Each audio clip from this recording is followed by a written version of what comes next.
Hola, soy Karina Mariani y estos son mis editoriales.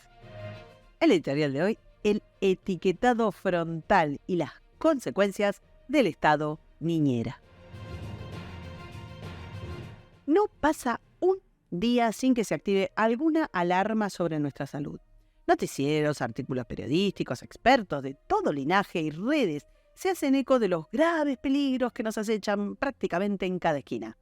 La Organización Mundial de la Salud nos advirtió oportunamente que la carne era una de las causas del cáncer de colon, pero luego dio marcha atrás y dijo que era un factor sin correlación, y luego dijo que solo era para un número pequeño de personas.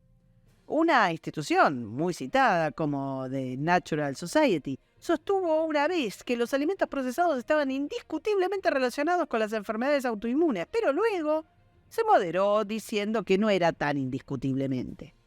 Los titulares se agolpan. La pasta está vinculada a la depresión. La sandía garantiza una vida más larga. Tal aceite podría reducir el riesgo de tal tipo de cáncer. El colesterol fue por años un asesino serial hasta que, nació su archienemigo, el colesterol bueno.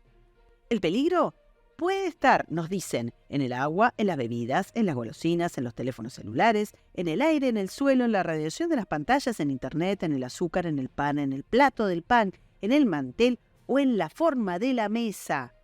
¿Aún no nos hemos asustado lo suficiente?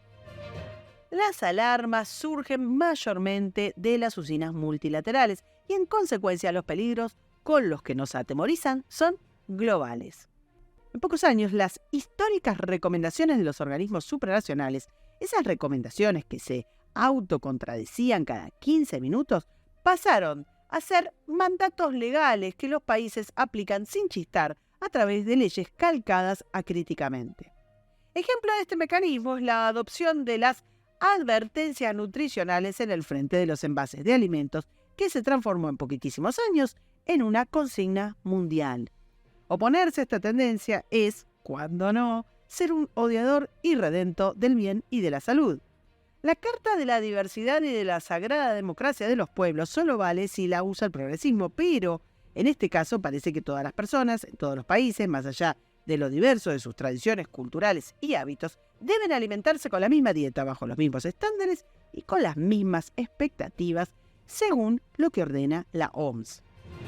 Esta narrativa de la burocracia supranacional ha sido abrazada por la izquierda con el fervor con el que acepta todos y cada uno de los esquemas de intervención de los gobiernos como parte de la cruzada de ingeniería social más grande de la historia. Existen varios esquemas multilaterales de calificación nutricional. El Comité del Códex sobre Etiquetado de los Alimentos de la OMS ha diseñado un manual llamado Principios Rectores y Manual Marco para el Etiquetado Frontal para promover una dieta saludable, en el marco de su directiva global llamada Etiquetado Frontal para Bebidas y Alimentos. En sus siglas en inglés se llama FOPL, que debe guiarse por las directrices del códex antes mencionado. Muchísimos países, casi todo Occidente, se han acoplado a los distintos esquemas de este FOPL. Nutri-Score o el sistema de octógonos negros suscriben a esta hoja de ruta que penaliza productos procesados envasados que se consideran nutricionalmente negativos según sus calorías, grasas saturadas, azúcar, sal, etc. Previo a esta rutilante idea de OMS, ya existían diversos sistemas de información nutricional en los empaquetados, pero esto no era suficiente para el paternalismo global que, basándose en informes y estudios de su propia factoría, por supuesto, decretó una nueva política sanitaria mundial para estampar advertencias en el packaging, pretendidamente científicas, que nos indiquen lo que debemos comer y lo que debemos descartar como si fuera prácticamente veneno. Por supuesto que, conforme a la tiranía en sangre de la clase legisladora de cada país, las normas pueden ser más o menos distópicas. Por ejemplo, en México, en Chile, en Perú, en Uruguay, ya implementaron esta iniciativa de los sellos popularmente conocidos como octógonos, siguiendo el sistema de perfil de nutrientes de la Organización Panamericana de la Salud, que deriva a su vez de la OMS. Pero en Argentina, la famosa ley de etiquetado frontal, la número 27.642, establece además que los productos que contengan al menos un octógono de advertencia, o sea, el 99% de los casos, no pueden ser vendidos ni promocionados en los establecimientos de los 3 niveles educativos, ni pueden contener premios o organizar concursos o ser donados. Está prohibido que se donen. También prohíben la publicidad de todo lo que contenga al menos un octógono, dirigida a niños y adolescentes. Y por si fuera poco, en los envases y en las publicidades no se pueden poner personajes infantiles, dibujos animados, celebridades, deportistas o mascotas. Esta ley, como el resto de las leyes identitarias ultrafiscalistas que atentan contra la propiedad, ha sido promovida por el socialismo, pero apoyada unánimemente por todo el arco político, que considera que estas son las verdaderas preocupaciones del votante y no quiere regalar a la izquierda la agenda social. Además, siempre estos temas son más fáciles de abordar que los referidos a la economía o a la seguridad, de manera tal que los políticos adoran estas leyes de sesgo anticapitalista que socava inversiones de desarrollo, de marca y el esfuerzo de marketing de las empresas sin que se les mueva un solo pelo. En este caso argentino en particular, arruina además a pequeños comercios y ataca a los privados más vulnerables con absoluta indolencia, siempre en nombre del bien, claro, por supuesto. El activismo planetario en nombre de la salud es un asalto descarado al principio de responsabilidad individual. Más allá del mero interés ideológico o financiero, lo que los políticos y burócratas nos dicen es que lo que es bueno para ellos es bueno para todo el mundo, cerrando el paso a la decisión individual. Cuando los expertos asumen que hay opciones de salud que a ellos les parecen inaceptables, consideran al libre albedrío como si fuera una enfermedad contagiosa, patologizando el comportamiento de riesgo y tratando a los adultos como niños, lo que invita a una intromisión interminable de los gobiernos. Existen distintas formas con las que los gobiernos secuestran libertades y claro está, siempre lo hacen bajo la fachada de la bondad y el cuidado. Dado que no ha existido jamás una sola dictadura que reglamente o actúe bajo la consigna «vamos a aplastarte como un gusano», lo cotidiano es ver nombres solidarios, sensibles y protectores en todas las medidas y leyes con las que se cercenan derechos y mancillan la privacidad. En lo que se refiere a las vías del atropello, tenemos un popurrí de opciones, y aquella en la que el poder se erige como guardián absoluto de la salud se llama Estado niñera, que es un mote utilizado desde el siglo pasado para describir a los gobiernos que comenzaron a reglamentar o directamente a prohibir el alcohol o el tabaco.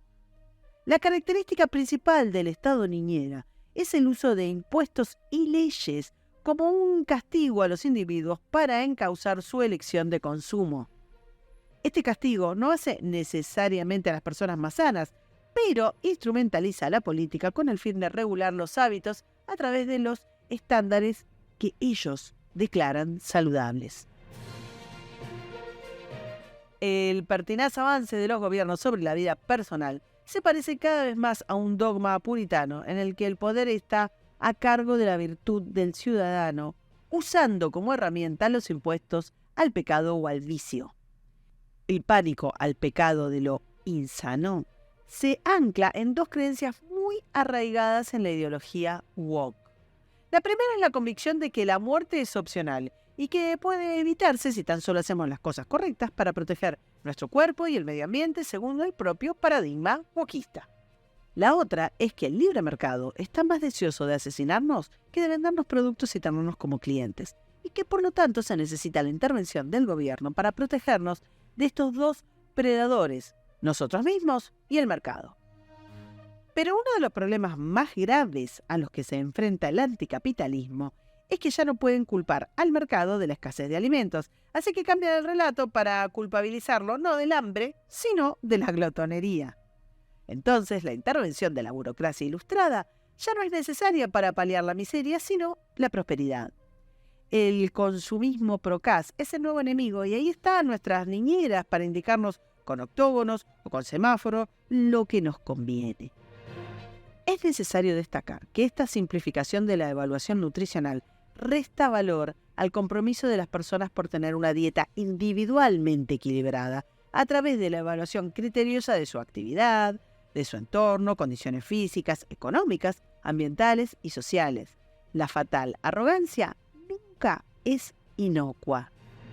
Por ejemplo, el profesor John Iñadis, del Centro de Investigación de Prevención y de Innovación de Meta-Investigación de Stanford, que se llama Metrics, de la Universidad específicamente de Stanford, publicó un estudio sobre nutrición que señala que el 85% de las investigaciones nutricionales son interpretaciones y suposiciones de escaso rigor científico. Y el American Journal of Public Health publicó que el recuento de calorías en los menús de las cadenas de restaurantes exigido en Nueva York desde el 2008 no ha impedido que la gente mayoritariamente siga consumiendo combos supercalóricos.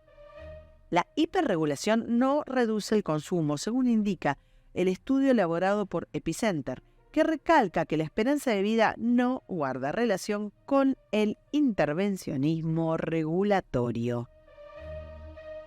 Es poco probable que los octógonos o los semaforitos desanimen a alguien, pero las advertencias en la comida reflejan la desconexión de las personas que legislan con las necesidades reales del público al que afectan con sus medidas. Muchas de las regulaciones que pretenden limitar la venta de este tipo de productos tienen efectos contraproducentes.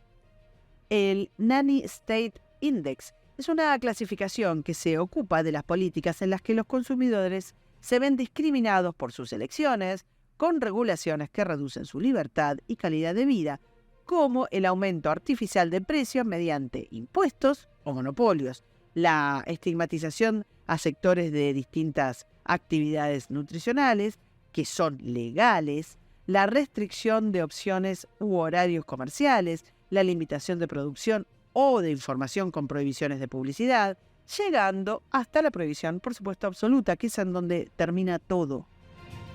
Mientras dormimos, mientras trabajamos, mientras viajamos, un ejército de entrometidos en nuestra vida en todo el mundo se está dedicando a la insolicitada profesión de enderezarnos, de enderezar nuestros gustos. Son los cruzados del light, la Stasi de las golosinas, los fachas del salero en la mesa, que están dictando lo que debemos comer porque ellos saben mejor que nosotros lo que es mejor para nosotros. ¿Habremos perdido nuestro derecho a ser insalubres? Por ejemplo, un informe publicado en The Lancet aboga por una mayor intervención del gobierno en la salud con una larga lista de políticas públicas porque, según ellos, algunas medidas gubernamentales, incluidas las regulaciones para la comercialización de alimentos y bebidas no saludables para niños, las etiquetas de advertencia en el frente del paquete, las políticas fiscales como los impuestos a los refrescos y las leyes de protección al consumidor, pueden ayudar a restringir este consumo de alimentos no saludables impulsado por la oferta. Esto dice The Lancet. ¿Qué significará impulsado por la oferta? ¿Saben qué significa? Significa que el consumo de alimentos, según Lancet considerado indeseables, no es resultado de la demanda real o del gusto de los consumidores, insisto, según Lancet, sino un mecanismo de encantamiento perverso del mercado en el que los consumidores son vistos como entes sin criterio. La cuestión es que si se aceptara que las personas toman decisiones individuales responsables, entonces no se podría argumentar que la intervención gubernamental a gran escala es necesaria como medida de protección. O sea, todo esto apunta a deshumanizar las decisiones del mercado y esto es la clave para implementar las políticas del Estado niñera. Las legislaciones invasivas creadas al unísono en todo el mundo por estos furiosos bienhechores que nos están robando el derecho inalienable de tomar nuestras propias decisiones, nos convirtieron en una sociedad infantilizada. Pero incluso en la excusa de la protección a los niños subyace una profunda contradicción. Prohíben la publicidad de golosinas dirigida a menores bajo el pretexto de defender sus intereses frente a los de la industria alimentaria, al tiempo que consideran que un menor es lo bastante maduro como para tomar la decisión de someterse a un tratamiento de hormonas o a mutilaciones irreversibles. En resumen, Le atribuyen a los niños la madurez suficiente para mutilar su cuerpo, pero no para ver un muñequito en un envase de un producto azucarado. Maduros para ver shows de drag queens, pero no para ver animalitos en una caja de cereales.